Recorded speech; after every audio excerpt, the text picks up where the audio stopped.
எனக்கு ஃபர்ஸ்ட் டைமாக புரியலை. நான் டிக்டாக்ஸ் பார்ப்பேன், முன்னாடி ரீல்ஸ் பார்க்குறப்போ பார்ப்பேன், டிஃப்ரெண்ட்டாக இருக்குன்னு. ஃபர்ஸ்ட் டைம் சென்னை வரப்போ தான் அதை பார்த்த, இங்கே இருக்கிற மக்கள் இந்த பார்வை பார்த்தேன்.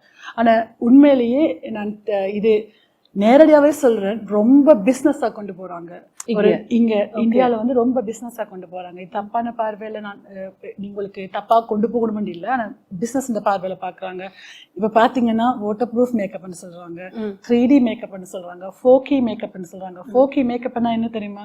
இப்போ கேமரா செய்கிறாங்கல்ல, 4K கிளியர், அந்த கிளியர்லாம் மேக்கப் பண்ணுவாங்க, அதுக்கு ஒரு சார்ஜ் பண்றாங்க. இதுல கன பேர் பாதிக்கப்படுறாங்க. கிஸ் ப்ரூஃப் மேக்கப்னு சொல்றாங்க, கோல்டு மேக்கப், சில்வர் மேக்கப், இப்படி ரொம்ப நேம வச்சு பிசினஸ் ரீதியா கொண்டு போறாங்க. என்ன சொல்றீங்க? இதுக்கு தானே எக்ஸ்ட்ரா சார்ஜ் பண்றாங்க. இப்போ இதுக்கு இப்ப பேசிக்கா மேக்கப் கத்துக்குறாங்க, அடுத்தது இந்த கிளாஸ்க்கு போறாங்க, வாட்டர் ப்ரூஃப் மேக்கப், HD மேக்கப்னு அடுத்தடுத்த கிளாஸ்க்கு போறாங்களே. இப்ப எப்படின்னா ஒரு செமினார் ஒரு டீச்சர் வைக்கிறாங்களா, அதுக்கு ஒரு கத்துக்கிட்டாங்கன்னா அப்புறமா அவங்க யோசிக்கிறாங்க அடுத்த என்ன போட்டா அதே ஸ்டூடெண்ட்ஸ் திருப்பி எடுக்கலாம்னு யோசிக்கிறாங்க. சோ அடுத்த டெக்னிக் போறாங்க, டன் ஏர் பிரஷ் மேக்கப்.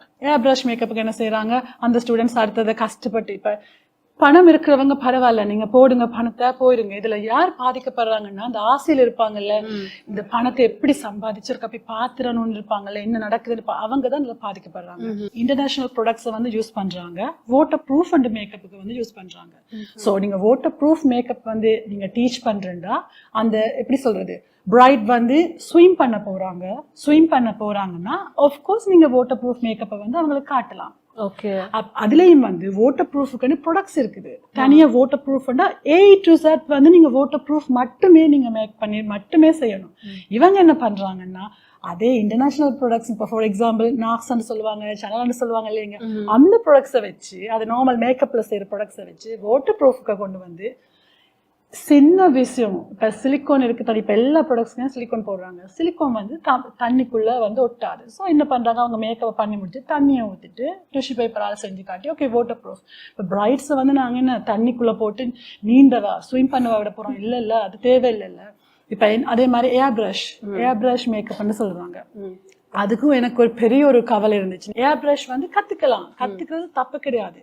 ஆனா A to Z, இப்ப ஐ மேக்கப், ஐப்ரோ, ஃபேஸ் எல்லாமே ஏர் பிரஷ்ல ஒரு கத்து கொடுப்பாங்களா ஒரு டீச்சர், அவங்களுக்கு போய் படிக்கலாம். ஓகே, இப்ப ஃபவுண்டேஷன் மட்டும் ஏர் பிரஷ்ல போடுறது இல்ல, எல்லாமே ஏர் பிரஷ்ல போட முடியும். ஐப்ரோஸ் பண்ணுவாங்க, ஐ ஷேடோ பண்ணுவாங்க, எல்லாம் A to Z வந்து ஏர் பிரஷ்ல பண்ணுவாங்க. இப்ப என்னன்னா எதுக்காக ஃபவுண்டேஷனுக்கு மட்டும் ஏர் பிரஷ் தேவையில்லைன்னு சொல்றேன்னா, இப்ப வர ஃபவுண்டேஷன் பழைய காலத்துல வந்து ஏர் பிரஷ்க்கு வந்து சிலிக்கான் அதெல்லாம் போட்டு அதுக்குரிய மேக்கப்பை செஞ்சாங்க. இப்ப வர ப்ராடக்ட்ஸ்ல எல்லாமே ஏர் பிரஷ் ஃபினிஷிங்ல தான் அந்த சிலிக்கான் எல்லாம் போட்டு செய்யறாங்க. இப்ப இதுல நான் மேக்கப் ஆர்டிஸ்ட் தப்பு ஃபுல்லா இருக்குன்னு சொல்லல. இப்ப மேபி மேக்கப் ஆர்டிஸ்ட் காட்டுறதால பிரைட்ஸ் வந்து அதை கேட்கறாங்கன்னு தெரியல, இல்ல பிரைட்ஸுக்கு போதிய அளவு நாலேஜ் கொடுக்கல, இப்படி இல்ல மேபி அதுதான் ப்ராப்ளம். மேபி இருக்கலாம். இதுதான் வந்துட்டு ஹையஸ்ட், இதுதான் நல்ல ஃபினிஷ் அப்படிங்கறப்ப அவங்க சரி ஓகே நம்ம இந்த ப்ராடக்ட் போய்க்கலாம், இந்த மேக்கப் போய்க்கலாம், HD மேக்கப் போய்க்கலாம், அவங்களும் வந்துடுறாங்க. இன்ட்ரோடியூஸ் பண்றது இந்த சைடு தான் இன்ட்ரோடியூஸ் பண்றாங்க. மார்க்கெட்ல என்ன இருக்கோ அத அவங்க கேட்பாங்க. செமினார்ல ஒரு பொண்ணு வந்து ஒரு போட்டோ காட்டி கேட்டாங்க, அதுல வந்து பச்சையா இருந்துச்சு. அப்ப நான் உடனே கேட்டேன் ஏர் பிரஷ்ல செஞ்சீங்களான்னு. ஓமன் சொன்னாங்க.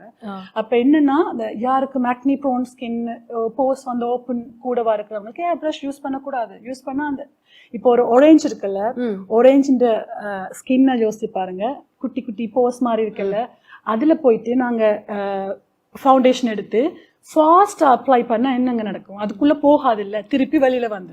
இதுவே சாஃப்டா அப்ளை பண்ணா மட்டும்தான் அந்த ஸ்கின்னை வந்து எங்களால உள்ள கம்ப்ளீட் பண்ண முடியும். அதேதான் அந்த டெக்னிக் தான் அந்த மேக்கப்ல எல்லாமே தெரிஞ்சு பண்றப்போ ஓரளவு ஒர்க் அவுட் ஆகும். ஆனா என்ன பொறுத்த வரைக்கும் ஏர் பிரஷ் ஒரு டீச்சர் வந்து கத்துக்கிறதுல தப்பு கிடையாது. ஒரு டீச்சர் வந்து A to Z வந்து ஏர் பிரஷ்ல கத்து கொடுத்தாங்கன்னா தைரியமா நாங்க இப்ப படிக்கலாம், என்ன பிரயோசனம் இருக்கு. ஃபவுண்டேஷனுக்கு மட்டும் தேவையே கிடையாது. ஓகே, அது பிசினஸ் தான் எந்த கண்ணுக்கு தெரியுது.